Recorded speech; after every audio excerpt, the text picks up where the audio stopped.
दिखा रहे, एक बच्चे को कम से कम उसका तस्वीर दिखा दे, ऊपर से संतुष्टि दे दे, ताकि हमें वो हो जाए कि नहीं हमारे बच्चे सुरक्षित है।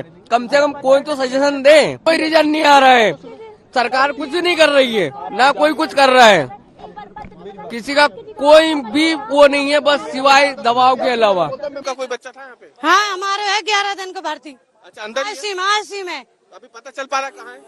अब हमने देखो ही नहीं, जाने ही नहीं दे रहे वहाँ, कभी देखो ही नहीं है। 11 दिन हुआ क्या था यहाँ पे, कुछ पता चला? उसमें बास आ रही, मैं कह रही बास आ रही तो भी कहीं नर्स से कपड़े जल रहे हैं कहीं और का।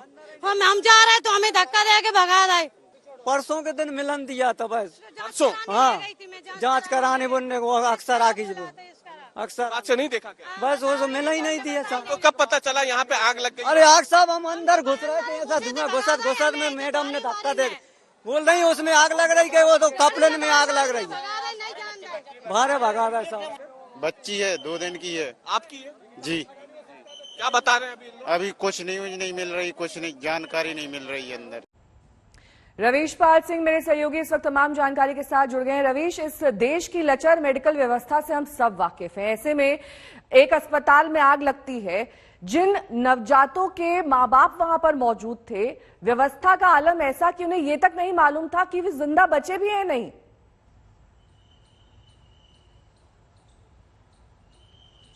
बिल्कुल, और अभी भी यही स्थिति है नेहा, क्योंकि हम जिस जगह मौजूद हैं, हमीदिया अस्पताल का कमला नेहरू चिकित्सालय, जहां पे ये तमाम बच्चे मौजूद थे, जहां हादसा हुआ, वहां पर अभी भी बड़ी संख्या में जो परिजन हैं वो पहुंचे हुए हैं जानकारी लेने के लिए कि आखिर उनके बच्चों का हुआ क्या है। अंदर बार बार यही जानकारी आ रही है कि बच्चे सुरक्षित हैं, उनकी सांसें चल रही है, लेकिन आप तस्वीरों में देखिए कि पूरी तरीके से इस अस्पताल को, जहां आमतौर पर बेरोक-टोक आप आ जा सकते थे, अब उसे एक तरीके से छावनी में बदल दिया गया है। किसी को भी अंदर जाने की फिलहाल इजाजत नहीं है। लेकिन मैं आपको जो आपने बात शुरुआत में की थी लचर मेडिकल व्यवस्था, उसकी एक तस्वीर दिखाता हूं। दरअसल ये भोपाल के सबसे बड़ा सरकारी अस्पताल है, और यहाँ पे अगर आप ऊपर की तरफ देखें, जहां पे ये आगजनी की घटना हुई है, वहां पर फायर हाइड्रेंट जो होना चाहिए था, खासतौर से जब आग लगती है तो ऐसी व्यवस्था में आपको याद होगा कि आजकल हाइड्रेंट्स होते हैं जिसके जरिए जो धुआं होता है वो निकल जाता है, लेकिन यहाँ पे देखिए खिड़कियों को तोड़ करके धुआं निकाला गया था। ये स्थिति थी भोपाल की, जो कि राजधानी है, उसके सबसे बड़े सरकारी अस्पताल की, जहां पे 50 से ज्यादा बच्चे भर्ती थे उस समय।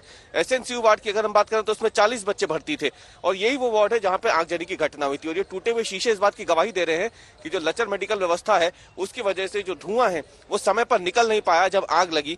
और क्योंकि जो एसएनसीयू वार्ड होता है उसमें जो मेडिकल इक्विपमेंट्स होते हैं वो सब फाइबर के बने होते हैं, प्लास्टिक के होते हैं, तमाम दूसरे गद्दे होते हैं, तकिए होते हैं, तो ये इतनी तेजी से आग पकड़ते हैं कि इसकी वजह से फिर जो कमरा था पूरा वो पूरी तरीके से धुएं में तब्दील हो गया। और क्योंकि धुआं समय पर निकल नहीं पाया, तो जो मेडिकल स्टाफ के लोग यहाँ पे उस वक्त मौजूद थे, या फिर जो फायर कर्मी जो यहाँ पे पास ही में मौजूद थे, जब वो यहाँ पहुंचे तब तक काफी देर हो चुकी थी। उन्हें काफी तकलीफ इस बात को लेकर के थी कि वो अंदर जब घुसे तो अंदर को दिख नहीं रहा था, काला धुआं था जिसमें सांस लेना भी मुश्किल हो रहा था, और इसीलिए एक फायर कर्मी जो है वो भी उस समय घायल हुआ था। अस्पताल के 2 स्टाफ भी घायल हो गए थे, जिन्हें बाद में यहाँ से निकाला गया।